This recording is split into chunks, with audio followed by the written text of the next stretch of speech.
l'éducation, elle peut se faire par les livres. Et Marc Pirlet et moi, on peut en témoigner, puisque dans les vocations, dans son livre, il est question d'une sorte d'éducation littéraire. Moi, j'ai eu dans mon parcours une institutrice qui s'appelait Madame Parloir et qui a senti que il y avait une fibre, et puis elle m'a dit mais tu dois aller à la bibliothèque, et puis par les livres, il y a des passerelles entre ce que le livre peut entrer dans l'éducation. Directement rentrer dans le vif du sujet, dans le sens où les présentations, ben, c'est comme les blagues, les plus courtes sont les meilleures. Et puis, sur Marc Pirlet, dire qu'il vit à Liège et qu'il a voyagé dans le monde entier, on va en parler, qui est un auteur de romans et de récits. Il s'attache à donner une voix aux personnes invisibles de notre société, et là, je vais quand même m'arrêter sur cette phrase parce qu'elle est particulièrement bien sentie pour lui. Il s'attache à donner une voix aux personnes invisibles de notre société. Bon, il a été finaliste du prix Rossel, il a obtenu en 2007 le prix de la première œuvre de la Comédie Française pour le photographe que j'ai lu, on va en parler. Et donc, d'abord, Marc, à propos du photographe, moi qui ai lu plusieurs de tes livres, dans le photographe que j'ai pas lu récemment, je vois ton père, je vois le quartier Sainte-Marguerite à Liège. Et puis dans une vocation, je vois un personnage important, on va en parler, qui était bouquiniste, on voit ta mère, et je pense que tu es vraiment, alors que tu as beaucoup bourlingué, dans une littérature de l'intime. Si tu peux déjà, qu'est-ce que tu sens comme passerelle entre ce photographe qui a été réédité chez Impression Nouvelle, c'est ça? Oui. Et puis une vocation. Je te laisse. Que dire, les deux livres se passent à Liège, dans le quartier Sainte-Marguerite. En fait, quand j'ai commencé à écrire, j'avais ce qu'ont, je pense, en tout cas vers l'époque, beaucoup d'écrivains belges francophones, c'est un complexe par rapport à la France. Petit écrivain belge par rapport aux écrivains français. Et mes premiers écrits, je les situais toujours en France, et spécialement à Paris, me disant, Paris c'est une ville où beaucoup de romans, de personnages de romans vivent. La Belgique, ça n'a aucun intérêt, donc il faut situer les actions de mes romans en Paris. Et puis je me suis rendu compte finalement que c'était absurde de dire ça, et je m'en suis rendu compte en allant visiter Riga, dans le nord de l'Europe, dans une librairie. La moitié de la librairie était constituée d'écrivains locaux. Alors que chez nous, le rayon écrivain belge dans les librairies, il est réduit en général à portion congrue. Et là, j'ai eu une sorte de révélation. Je me suis dit, tu es belge, tu vis à Liège, situe tes romans là où tu vis, même dans le quartier que tu connais. Ce sera d'autant plus vrai ce que tu vas raconter. Et donc, le premier texte vraiment sérieux, entre guillemets, que j'ai écrit, le photographe, ça se passe dans ce petit quartier de Liège, un quartier assez déshérité. Et le dernier que j'ai écrit, une vocation également. Alors, pour une vocation, j'ai déjà envie d'entrer dans le texte. Il y a une rencontre. Est-ce que c'est autobiographique? Ou est-ce que... Non, ce livre-là, il est autobiographique dans la mesure où tout ce qu'on écrit quelque part, dans la mesure où c'est une expression de nous-mêmes, est autobiographique. Mais si on cherche à retracer ma vie et la vie de mes parents via mes livres, on va s'égarer complètement. Sauf le jour de Bonto, qui est mon livre précédent, où je raconte mes voyages, où là c'est beaucoup plus autobiographique.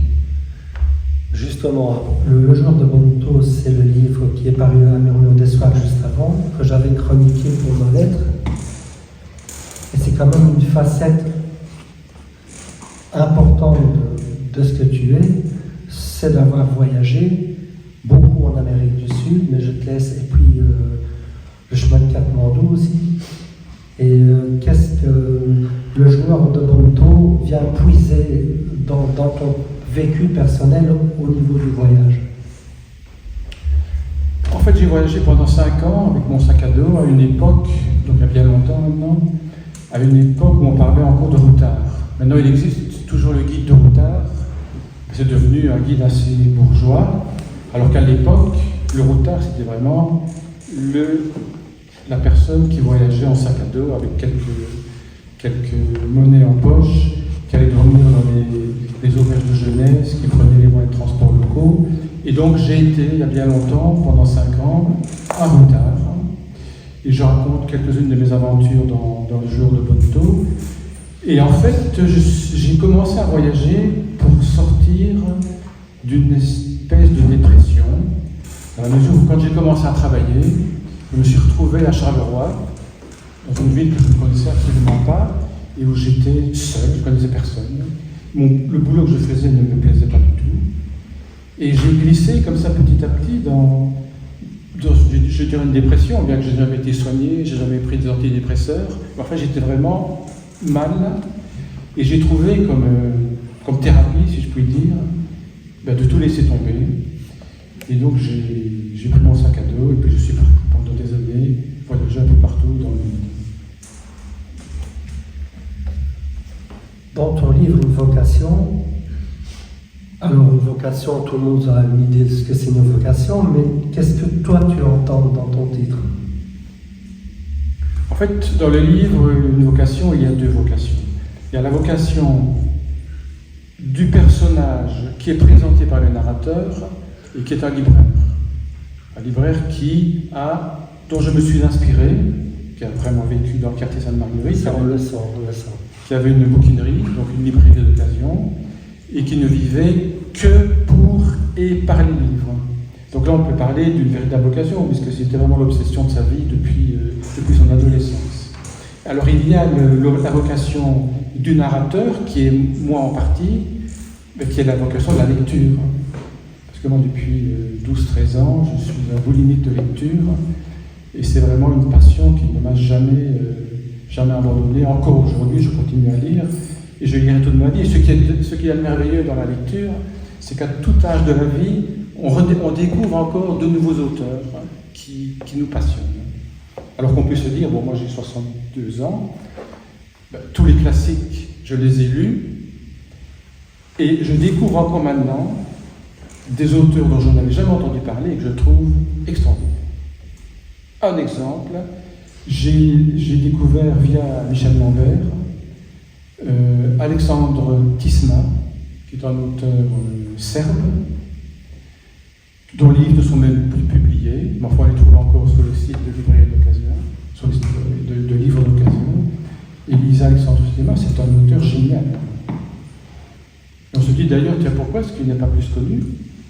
Pourquoi est-ce qu'il n'est pas passé à la postérité? Enfin, il est peut-être certainement dans son pays. Et pourquoi est-ce que chez nous, un écrivain aussi génial est totalement inconnu? Enfin, tout ça pour dire que, même à mon âge, je découvre encore des auteurs extraordinaires et j'en découvrirai encore. Revenons à une vocation, page 38-39, tu es très clair.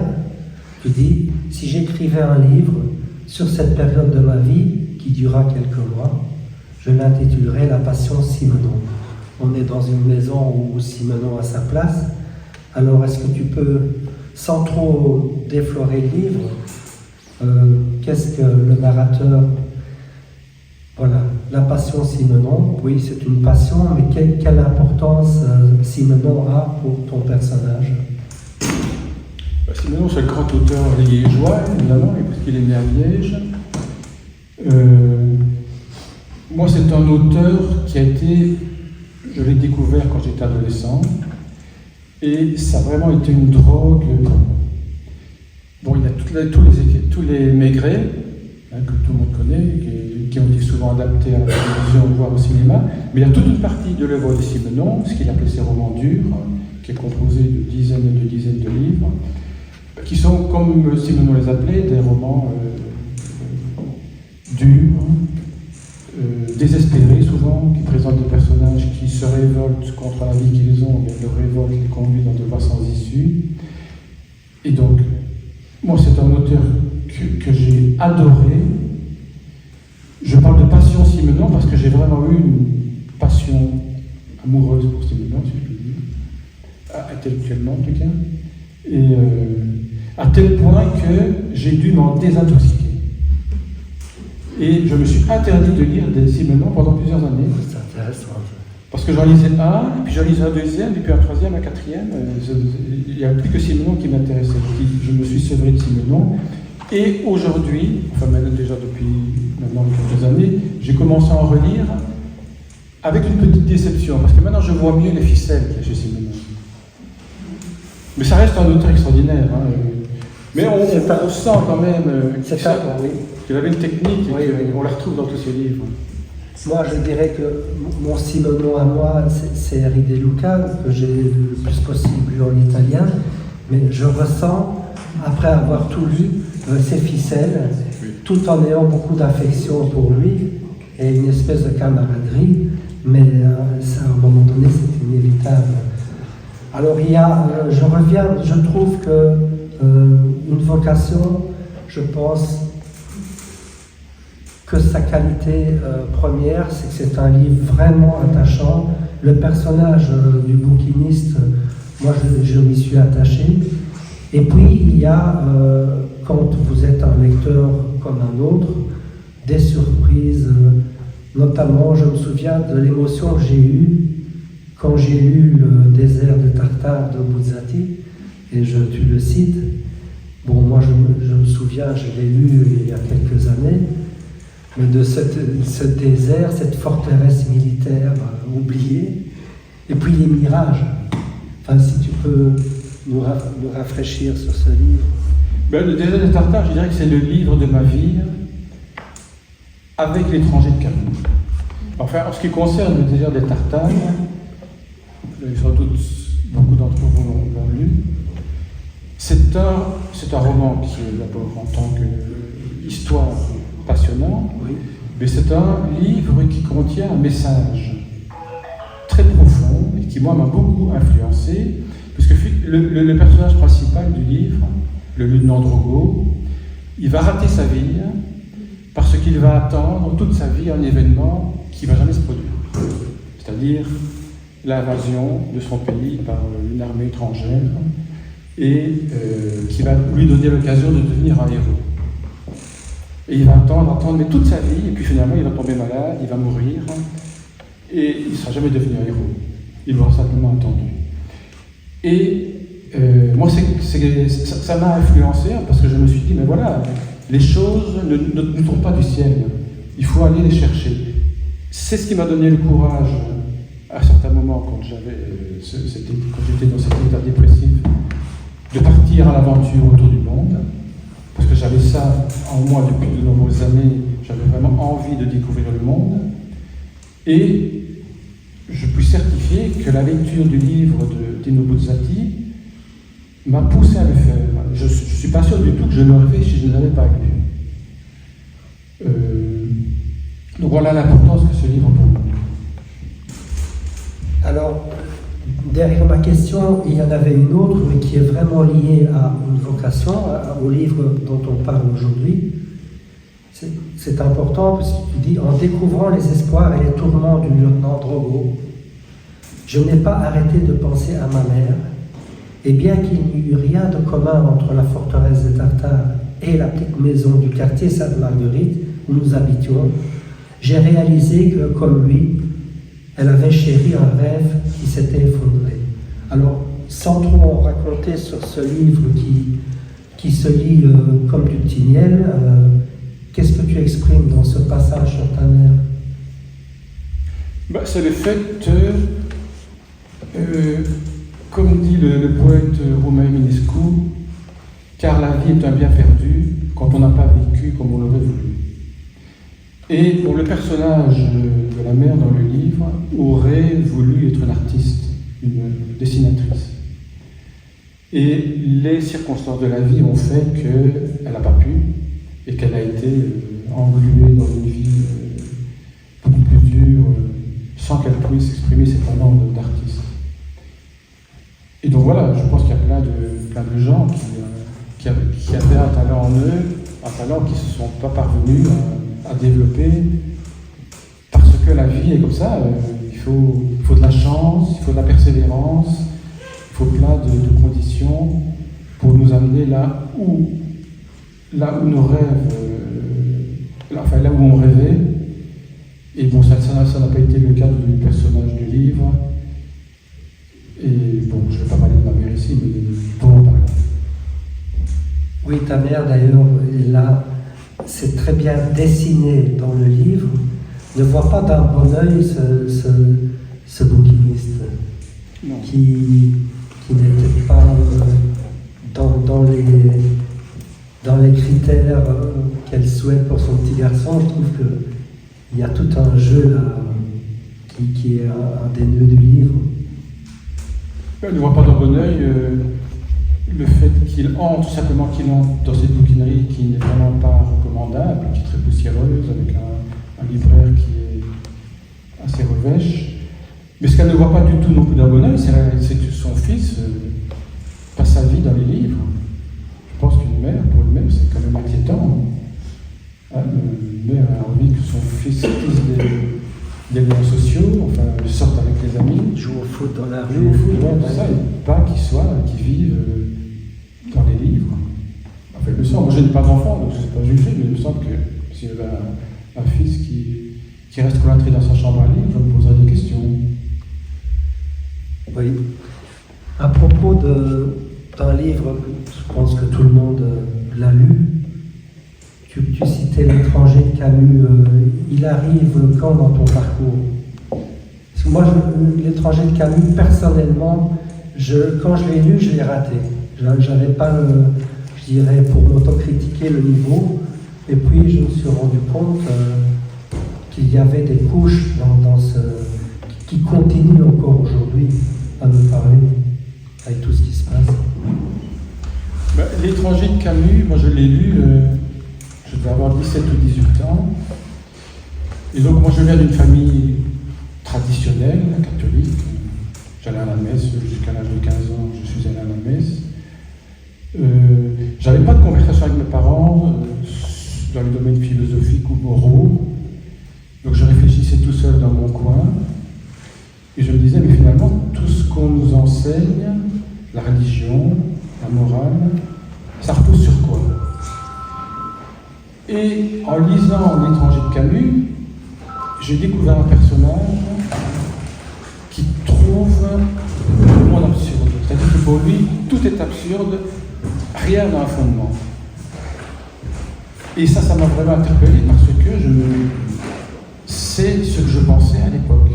Et je me suis retrouvé moi seul, étant donné que Camus pensait comme moi, ou plutôt moi je pensais comme Camus. J'avais cette impression d'absurdité de la vie, l'absurdité de tout ce qu'on fait, que j'ai encore maintenant, mais ça ne m'a pas empêché d'avoir une vie entre guillemets normale. Et voilà. J'ai toujours cherché un sens à la vie, je l'ai cherché dans les livres, un sens avec un grand S, et je ne l'ai jamais trouvé. C'est pas pour ça que je suis nihiliste, mais je suis quand même très très relativiste, comme le personnage de Meursault dans L'étranger. Même parcours pour moi, sauf que là, je suis père et grand-père, et dans un livre qui paraîtra peut-être un jour, je me dis à la fin que au lieu de chercher un sens à la vie, il suffit de l'aimer. C'est peut-être ça le sens de la vie. Oui, bien sûr, mais il faut quand même un but pour faire des choses. Si on considère que rien ne sert à rien, pourquoi faire un effort pour aboutir à quelque chose. Ah oui, là-dedans, il y Et a avec l'âge qui un rapport au avance, néant, à la mort, voilà, bien sûr. ça ne s'arrange pas avec l'âge qui avance. On se dit, ben, pourquoi? Qu'est-ce qu'on fait là? Et pour finir avec Camus, ce qui moi m'a toujours impressionné chez Camus, c'est aussi son sens de l'amitié. Avec René Char, ce sont des amitiés hors normes, avec un grand A. Et c'est un mot qu'il faut utiliser avec parcimonie, le mot amitié. Voilà, donc je n'aime pas d'être trop long. S'il y a des questions, ce serait bien.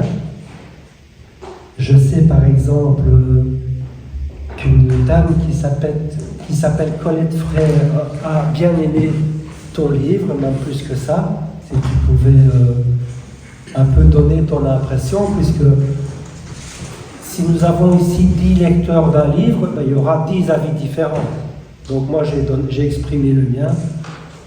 Bon, c'est vrai que j'ai vraiment beaucoup aimé votre livre en fait. Pourquoi est-ce que je l'aimais? Parce que, entre autres pour le personnage de la mère, en fait, qui ne comprend pas vraiment, qui elle a été obligée de passer à côté de sa vie par les circonstances, en fait, et qui malgré tout finit par retrouver son humanité à la fin du livre et finit par comprendre et par accepter. J'ai trouvé ça absolument magnifique. Et ça m'a rappelé des personnages de ma propre vie, parce qu'on n'a pas toujours la possibilité de choisir sa vie, et garder son humanité devient très compliqué quand les circonstances de la vie deviennent très dures, en fait.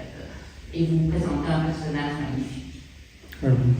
On est conditionné par tellement de choses que notre libre arbitre il se réduit par le milieu dans lequel on a vécu, par notre hérédité, par les rencontres qu'on a faites. La position sociale à la naissance. Sociale, oui.